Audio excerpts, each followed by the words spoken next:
My audio is okay? Yeah, Rajeshri? very fine, very fine. So, hello, Dr. Sangeeta. It's wonderful to have you here, and an honor to have you at the Women Economic Forum 2021. Uh, you are going to be speaking on leadership by integration of the next you for sustainable businesses and women leaders.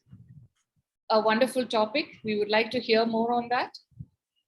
Dr. Sangeeta Marsoor is the founder, Sustainability Catalyst, Leadership Coach, Bhairavi Business and Consultancy.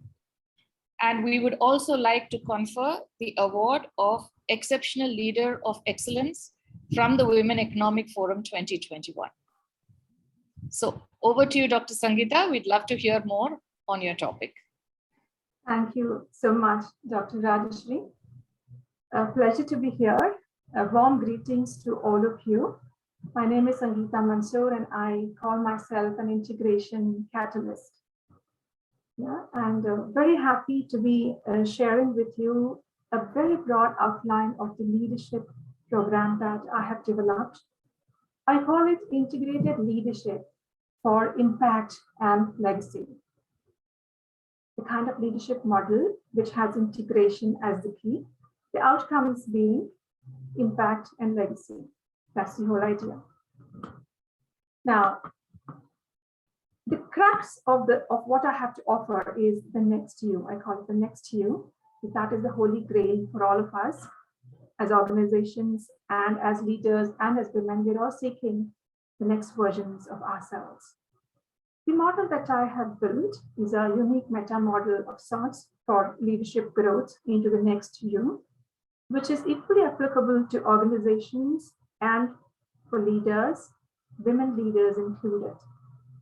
This model that I've built draws from multiple sources. It draws from our research, draws from my work experience, and from multiple domains, as well as personal epiphany, which has worked for me. You know, my story is a story of 25 years of diverse experience across research, sustainability, academics, entrepreneurship, and women leadership. Across all these years of experience, having been privy to dynamics at different levels, having seen what works, what doesn't, what are some of the gaps, and more importantly, what could be some of the traps to avoid.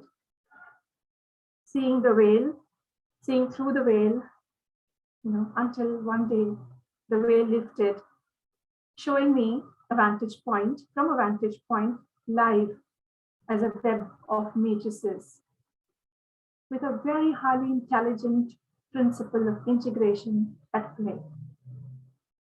That was a discovery. And when I tuned in myself with that principle of integration, it helped me to put all the scattered pieces of my life together, both inside and outside. It took me on a journey. It is still taking me on a journey of a kind of optimization, harmonization of sorts, creating next versions in a spiral effect right through the cusps of growth that I have been going through. And it is time to share that with other leaders, I thought. I did further research on it, explored it much deeper, borrowed it from my experience and from others, added my observations, and the result being this model, what I call integrated leadership for impact and legacy. Integration is the key, impact and legacy being the outcomes. Now it is a part of my life purpose, I see it a part of my mission to take it forward, to help leaders to stitch different zones of their life together better, to sync leadership with life itself, to integrate the feminine with the masculine, to create a whole new paradigm. The entire idea being to be able to create the next you right through the cusps of growth. That is the purpose behind this work of mine. Now, I'm going to present to you very quickly my views and the plan in 3 parts or components. In the first part, I look at the question, why integration? In the second question, we look at the integration part itself in terms of 2 key tenets that I'd like to present with you. And the third part is about a very broad outline of my leadership program, very broadly. So I come to the first part. Dr. Sangeeta, speak up a little bit because your voice is a little soft. It's clear, but it's very soft. So if you could just turn up the volume a little bit, it'll be more audible. Yeah. Yes, sir.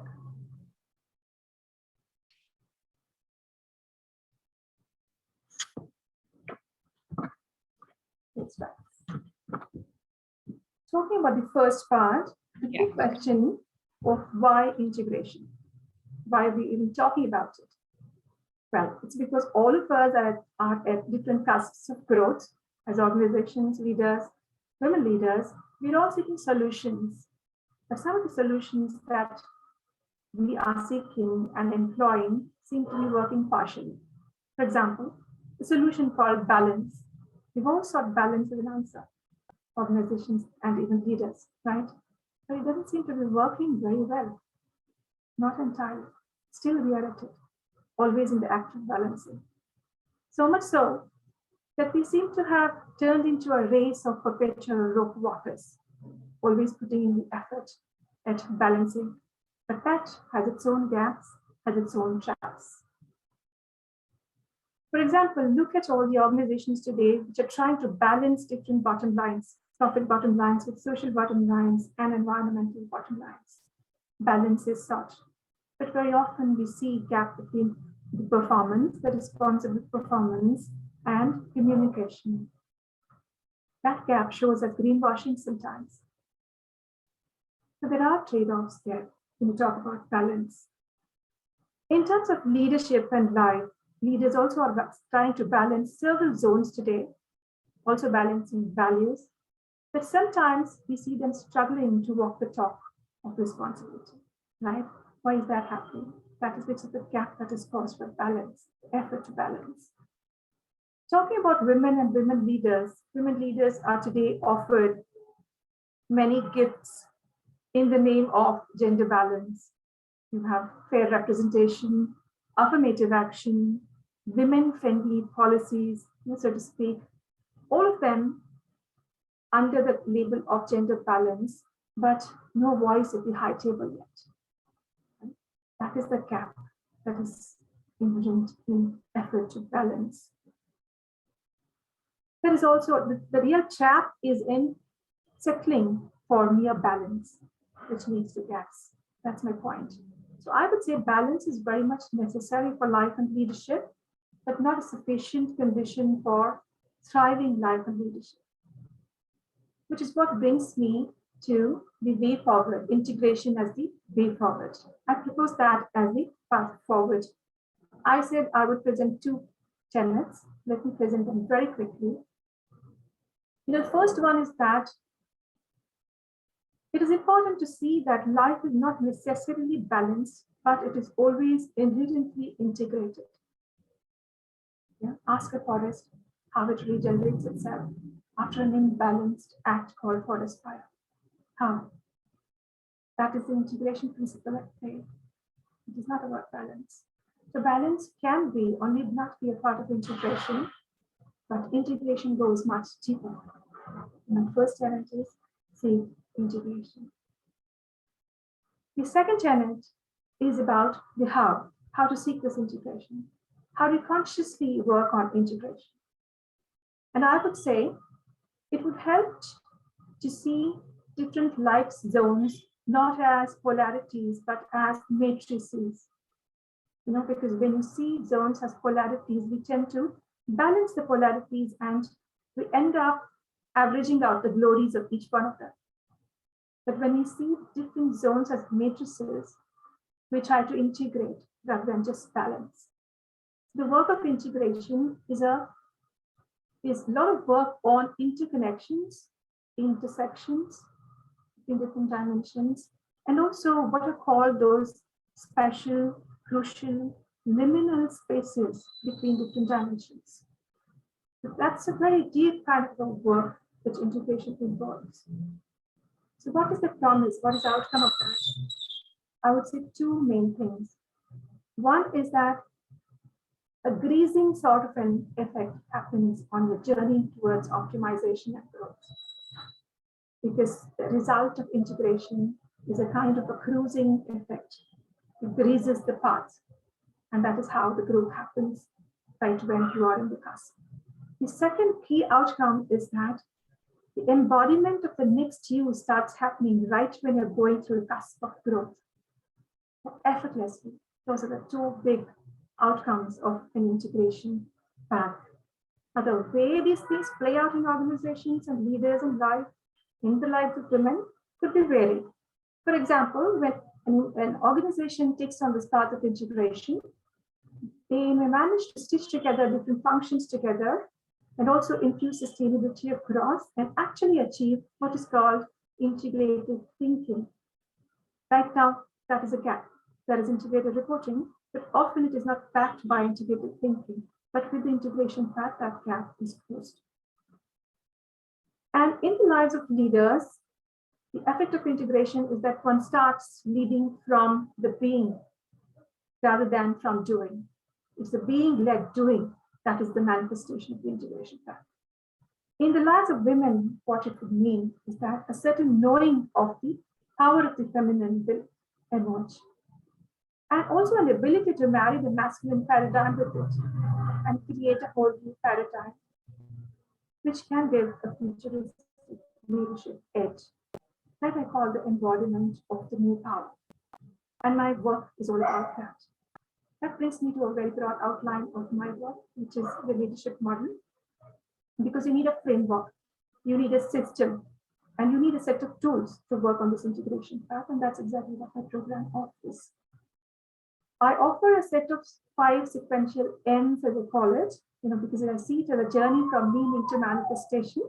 Manifestation being the next you, as well as the impact that you want to cause in the outside world. There is meaning. After that, there is a mind flow. I call it mind flow and not mindset. After that, the third M is about the mirror, then the map, then the manifestation. The meaning stage is all about connecting with the big purpose, getting a mission clarity, and taking the journey of womanhood to a journey of personhood to self-empowerment. The stage of mind flow is about breaking that mindset, which is a frozen construct, getting it fluidity so that it can find expansion. The third stage is that of a mirror. That is about asking you to move from myths to truths, to meet the magnificent truth by doing light and shadow work, because we're a combination of both. The fourth one is a map to the terrain, where you work with different frameworks and make your own DIY, do-it-yourself map to your destination. The fifth one being the manifestation, that's the fifth M, which is all about redefining the outcome that you want and resetting your own new metrics. The outcome of all these 5 steps being the embodiment of the next you and the ability to create the impact and the legacy that you want to leave behind. So that is a very broad sketch of the program that I offer for all leaders, for all organization leaders, women leaders included. It is customized for women as well, to help them through their cusps of growth. I'm very happy to have shared this outline with you today. Yeah, we are just about running out of time. So inviting you, all of you, to engage with me and welcome. I welcome you, right, please. Wonderful, wonderful to hear you speak. And I really liked the 5 M's, and I like the concept of mind flow and not mindset, which gives so much more flexibility to learn and grow. Exactly. Rather than setting your mind to something and making it very rigid, right? That's the very purpose, yes. You said it so well. And I really liked the mirror as well, because we often mirror our thoughts, Yes. So, and I often use the mirror technique. I look at myself in the mirror and I say positive things about myself. Affirmations, yes. Because the mirror technique is very powerful. If you're able to look at yourself in the eye in the mirror and love yourself, then there is no power equivalent to that. So wonderful to hear you speak, Dr. Sangeeta. Thank you so much. As I said, we are honored to have you here. and we confer upon you the Exceptional Leader of Excellence Award Thank you so much. at the Very Women honored, Economic Forum 20. Honored and humbled. Thank you to Women Economic Forum. Thank you. Nice Thank meeting Dr. you. Adishri. Yeah. Thank you so much. Bye. Pleasure. Bye.